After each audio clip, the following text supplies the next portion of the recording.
The Civil War, Chapter 7. The reasons for the Civil War.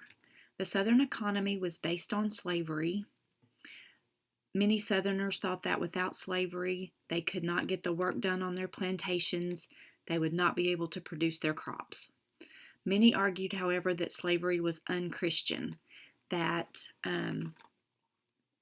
Jesus Christ died for all of us, and we were made in God's own image, and we're all brothers and sisters. So it was not right for one human to own another human. It was also argued that slaves would work harder if they were free. If there was some reward, such as a wage for working, that they would work harder. And then the idea of states' rights also divided the North and the South. Southern states usually supported more states' rights. They were very worried that the right to own slaves would be taken away, and so they demanded the idea that they would have the authority over their own state. Northerners sometimes argued for states' rights as well. The Fugitive Slave Act of 1850 required Americans to return runaway slaves to their owners, but in the northern states, they had their own laws that protected enslaved people who escaped. And so it was more a Southern issue. So these two ideas of slavery and states' rights deeply divided the North and the South. There were 4 candidates in the election of 1860. The Republican Party was a new party, and they were abolitionist, which meant that they wanted to get rid of slavery. Their candidate was Abraham Lincoln. The Democrats, however, could not decide on one candidate to oppose Lincoln. The Northern Democrats chose Stephen Douglas, and the Southern Democrats chose John Breckinridge. And then the Constitutional Union Party chose John Bell. Abraham Lincoln won the election of 1860, and he was considered an anti-slavery president. The South was very worried about what that would mean for slavery if it would become illegal. They thought that that would end their whole way of life. They didn't know how they could live without slaves, and so they were very worried. So they wanted out of the Union, out of the United States. The Fugitive Act of 1850, even though it said that runaway slaves had to be returned to their owners, a lot of the Northerners weren't obeying that law. And so, because the South wanted out, South Carolina was the first state to secede or separate itself from the Union, and that was on December 20th of 1860. After that, other Southern states followed their path. After South Carolina seceded from the Union, over the next several months, other Southern states took the same action. Mississippi, Florida, Alabama, Georgia, Louisiana, and Texas also decided that they did not want President Lincoln. And so these 7 states decided to form a new union, and they called themselves the Confederate States of America. And Jefferson Davis, who is pictured here, was the first president of those Confederate states. As the Confederate States began to set up their own government, they also had their own paper money printed. On March 4th, 1861, Abraham Lincoln was sworn in as the 16th President of the United States. While he promised to leave slavery alone in the South, he also promised to guard federal property and enforce federal laws. And in South Carolina, there was one federal fort left in Charleston. It was Fort Sumter. Major Robert Anderson, who was the commander of Fort Sumter, needed supplies in order to hold the fort. But Lincoln knew if he sent supplies, the Confederate military might attack, but if he sent nothing, then that fort would have to surrender. And so he decided to hold the fort. He informed the governor of South Carolina that they were going to send food, but not weapons. The Confederate forces, however, went ahead and attacked the fort on April 12th, 1861, and that is the beginning of the Civil War.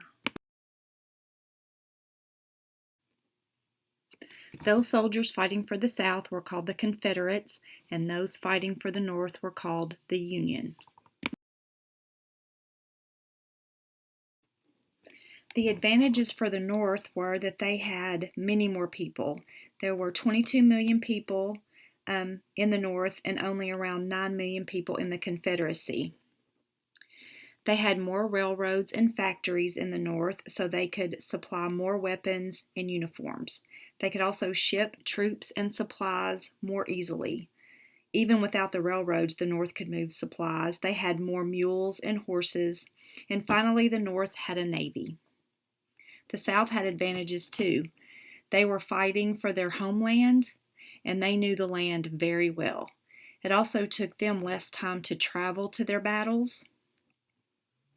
And the South also had more formally trained military leaders. The Union generals had good training, but the South had encouraged military careers for many of their men. Here you see Abraham Lincoln standing with some of his men. Some of the more famous Union generals, though not all: Ulysses S. Grant, Winfield Scott, George McClellan, William T. Sherman, Ambrose Burnside, Joseph Hooker, and George Meade. Here you see a picture of a younger Ulysses S. Grant. Some of the more famous Southern generals: Jefferson Davis, who was also the first president of the Confederate States, Robert E. Lee, Thomas Stonewall Jackson, and he got that nickname because he stood like a stone wall during one of the battles, and General Braxton Bragg. Here you see General Robert E. Lee. Some of the major battles of the Civil War, though certainly not all of them. The first was the Battle of Bull Run, and this was a Confederate victory. And the main lesson from this battle for both sides was that no one was going to win this war easily. There were both many casualties on both sides. Then there was the battle at Richmond, Virginia. That was a Confederate victory. The second battle at Bull Run, also a Confederate victory. Then the battle at Antietam Creek, that was a Union victory. The battle at Fredericksburg, Virginia, a Confederate victory. The battle at Chancellorsville, Virginia, a Confederate victory. The battle at Gettysburg was a Union victory. The battle at Vicksburg, Mississippi was a Union victory. And the battle at Chattanooga, Tennessee, also a Union victory. The life for the people back home, the civilians during the war, were very different. The factories in the North stayed busy supplying uniforms and shoes for the Union Army, and the North was also able to provide plenty of food to the civilians and to their soldiers. But the South struggled to provide food and other supplies to the people. The soldiers were likely to trample the crops in the South, affecting the food supply. And then the Union blockades kept supplies from getting to the South. Many slaves left their owners' fields to try to gain their freedom, and so the South experienced far greater hardship during the war. Here you see on the top left Union and Confederate soldiers fighting. On the bottom left, there are injured Union soldiers there. And then on the right, this was what a factory might look like in the North at that time. Lincoln faced some opposition during his presidency.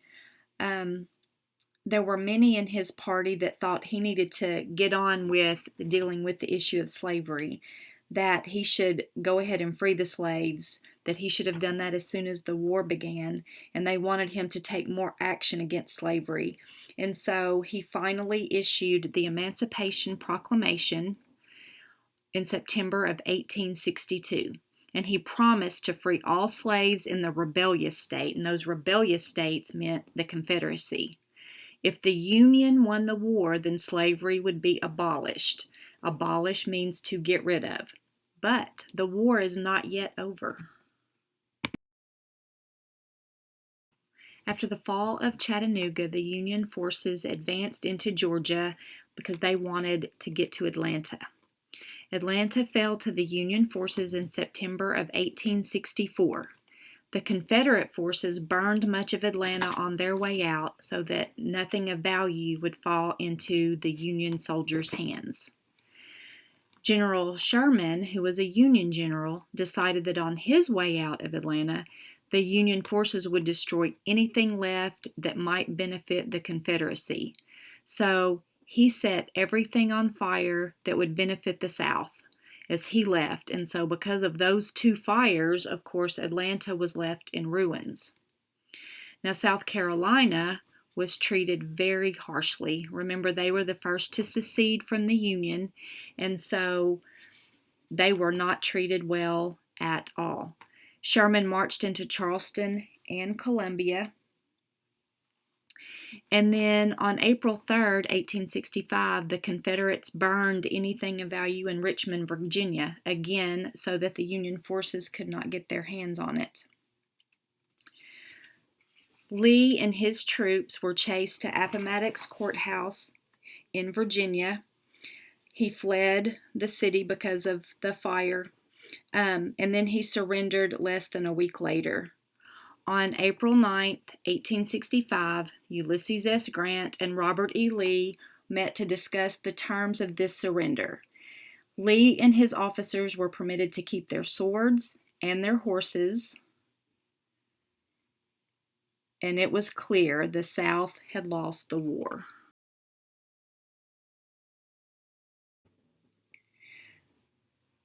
President Lincoln thought he could finally relax, and so 5 days after that surrender, Lincoln and his wife visited a theater to watch a play. That is when John Wilkes Booth burst into Lincoln's box and shot the president, jumped to the stage, and escaped on a waiting horse. President Lincoln died early the next morning.